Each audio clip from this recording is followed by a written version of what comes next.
মালদার গাজল আদিনা ইকো পার্কে আগত দর্শনার্থীদের জন্য এক বিশেষ উদ্যোগ গ্রহণ করা হলো। মালদা জেলার গাজল ব্লক এলাকায় অবস্থিত রয়েছে এই আদিনা ইকো পার্ক।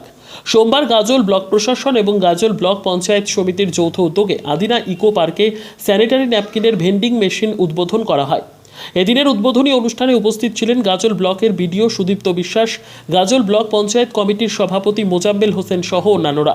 পাশাপাশি এই দিন এই মেশিনের সাহায্যে কিভাবে ন্যাপকিন ব্যবহার করা যায় এই বিষয়ে মহিলাদের উদ্দেশ্যে বিশেষ দিক তুলে ধরা হয়। এই মেশিন উদ্বোধনে অনেকটাই উপকৃত হবেন মহিলারা বলে খবর। ব্যুরো রিপোর্ট, দিনরাত স্টার নিউজ। টাকা দিয়ে দিলাম, কি হবে? টাকা বেরিয়ে চলে আসবে, মেশিন চলবেই না। ঠিক আছে, মানে আমি মেশিনটা যতক্ষণ না সিলেক্ট করবো আমার কি লাগবে ততক্ষণ বলে মেশিন কিন্তু টাকা নেই, আমার টাকা নষ্ট হওয়ার কোনো জায়গা নেই। তাহলে আমি সিলেক্ট করলাম এখানে মিডিয়াম সাইজ, তারপরে ধরলাম আমি টাকা দিই।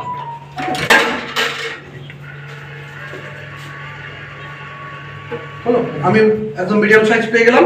আচ্ছা, এবার ধরলাম আমার কাছে 5 টাকা নেই, আমার কাছে 1 টাকা আছে, 2 টাকা আছে, তখন আমি কি করবো? আমার সেগুলোও আমি এখানে ব্যবহার করতে পারি। আমি 1 টাকা 2 টাকা নিলাম, আবার আমি মিডিয়াম সিলেক্ট করলাম। ঠিক আছে, যে কোনো একটা সিলেক্ট করতে পারি। আমি কয়েন দিলাম, দেখা গেল আরো 3 টাকা, 2 টাকা দিয়েছি, আরো 3 টাকা লাগবে, বেশি এখানে বলছে, অর্থাৎ আমাকে আরো 3 টাকা দিতে হবে। আমরা গাজল পঞ্চায়েত সমিতি এবং গাজল ব্লক প্রশাসনের সহযোগিতায় স্যানিটারি ন্যাপকিন ভেন্ডিং মেশিন চালু করা হলো। এটা আমাদের নতুন বছর পুরোপুরি আমাদের চিন্তাভাবনা ছিল এবং পুরোপুরি সাহায্য সহযোগিতা এবং এ সম্বন্ধে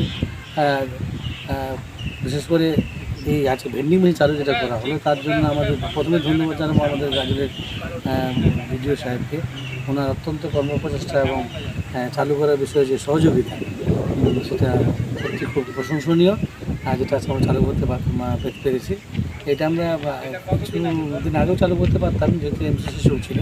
যাই হোক, আগামী দিনে আমরা চাইছি এর স্প্রেডটা বা এর যে আরও যে বিস্তারটা, সেটা স্কুলে আরও আমরা চাইছি। বিশেষ করে গাজলের কিছু স্কুলের খুব প্রয়োজন আছে এবং বড় বড় স্কুল যেগুলো আছে, আমার নিজেই খুব ভালো লাগছে। আগামী দিনে এটা বিস্তার লাভ করুক। আগামী দিনে পঞ্চায়েত সমিতি এবং গাজল প্রশাসন আমরা সাথে আছি। সাহেব, এটা বাজেট এবং কোন ফান্ড থেকে হলো? এটা আমাদের পঞ্চায়েত সমিতি, এইটা পঞ্চায়েত সমিতির নিজস্ব তহবিল থেকে করলো, নিজস্ব তহবিল থেকে। কত টাকা ব্যয় হয়েছে এটা?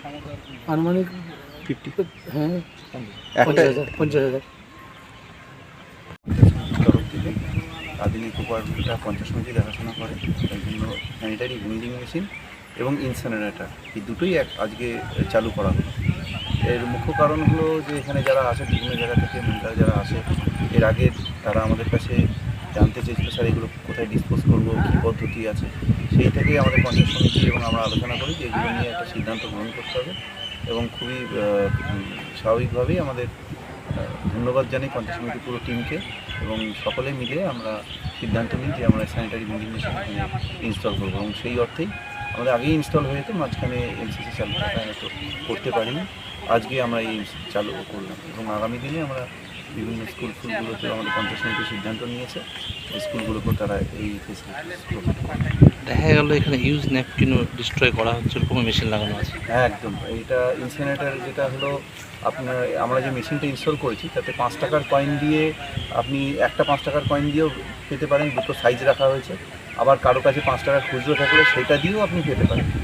আর ইউজড যেগুলো আছে সেগুলো খুব সিম্পল ইউজ, আপনি পয়সা দিয়ে যেমন পাচ্ছেন, আবার ইউজ জিনিসটা একটা ছোটো ইনসিনারেটর আছে, তার উপরটা খুললে আপনি জাস্ট ইউজ জিনিসটা রেখে দিন আর সবুজ সুইচটা টিপে দিন, দিয়ে চলে আসুন, বন্ধ করে চলে আসুন, ও আপনি 13 থেকে 14 মিনিটের মধ্যে ওটা নিয়ে নেবে। ক্যাপাসিটি হলো মোটামুটি অ্যাট এ টাইম 2 থেকে 3টে পর্যন্ত sanitary napkin at a time burn হবে এবং সারাদিনে প্রায় 150 ন্যাপকিন বার্ন হবে।